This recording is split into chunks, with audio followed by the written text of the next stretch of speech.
Would you like to have a battery button that allows you to control your smart home? Well, in this video, I'm going to show you how to set up the Aqara Mini Switch that can do exactly that. Let's check it out.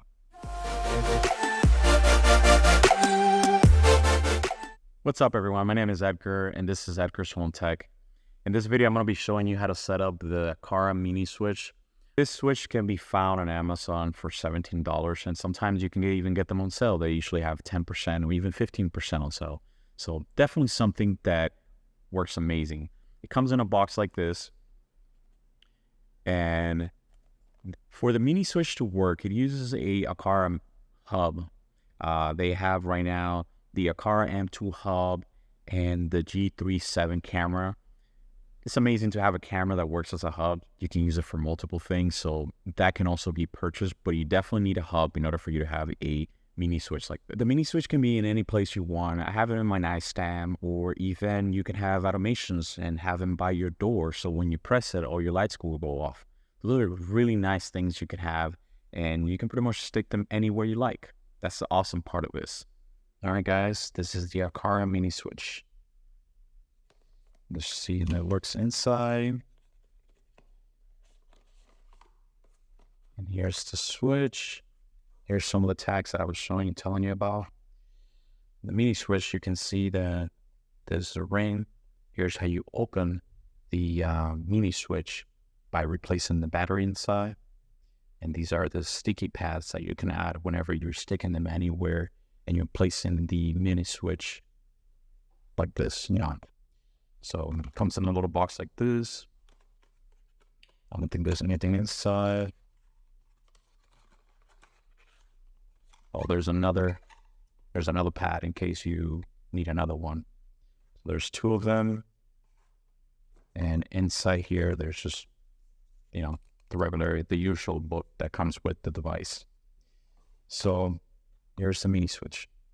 The Mini Switch comes with 3 action presses, 1, 2, and then the hold. That's called the long press. So let's set it up. Which put that here. Let's bring the iPad. So with Aqara, like I mentioned before, you have the Mini Switch and you require a hub. Once you have that set up, you open your Aqara app, the Aqara app. And to be able to add a new device, you go into add accessories, you add the accessory, and you look up for remote control and wireless Mini Switch. Once you press there, it's going to tell you which hub do you have binding to your gateway. Mine would be the Aqara M2 hub. Click that there, and it says long press the reset button for more than 5 seconds until the blue light blinks for 3 seconds, or 3 times, I should say. So you go here, you press it, you wait.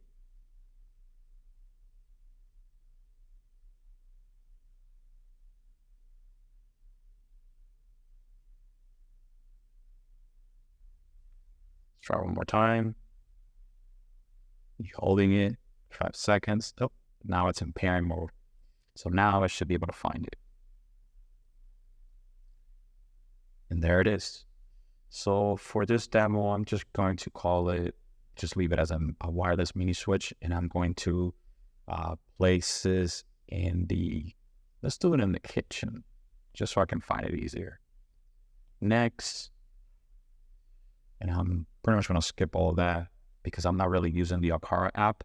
So I'll leave it as that and press done. And that's it. So now I can leave this here. And if I go into the HomeKit app and I go into kitchen,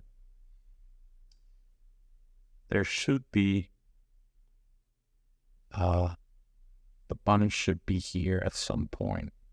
If it doesn't show up, give it some time. Make sure that if you go back into your Aqara app, make sure that actually shows up in the kitchen. There it is.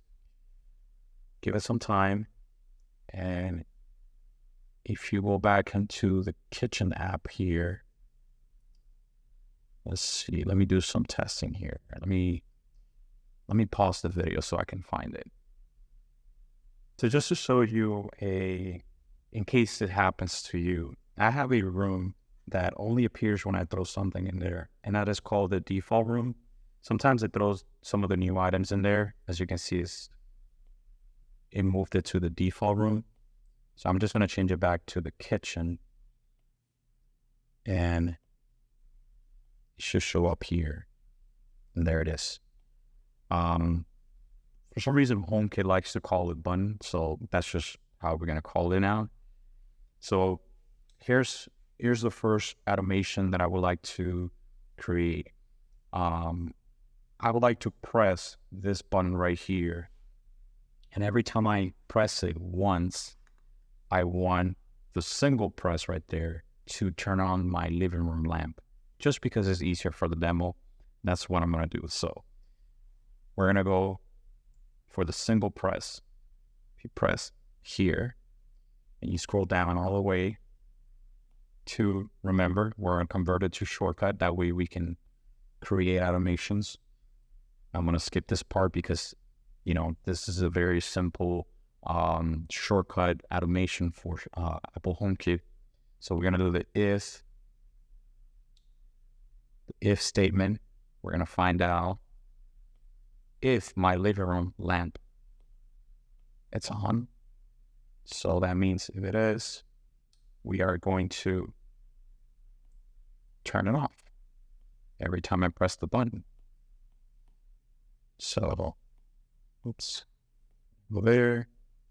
If it's on, turn it off. And home again. We're going to change it to on. Just going to change a couple things there. And we're going to put that in between otherwise. If the lamp is on, set it off.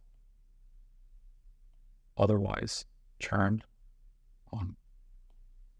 That's it. Very simple. You hit next and done.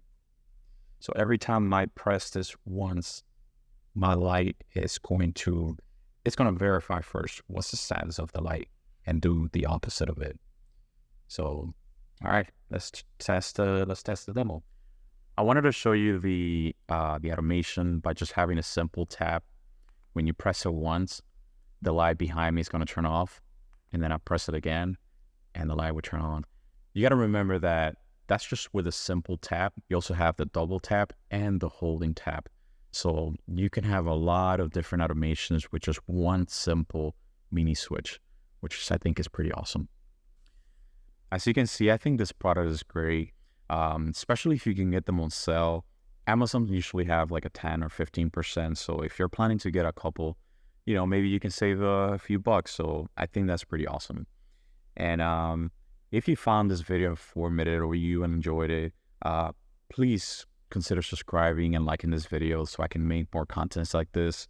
I really like showing everyone just the basic of HomeKit and even affordable things like a mini switch like that. So I hope you like this video, and I'll catch you later. Peace.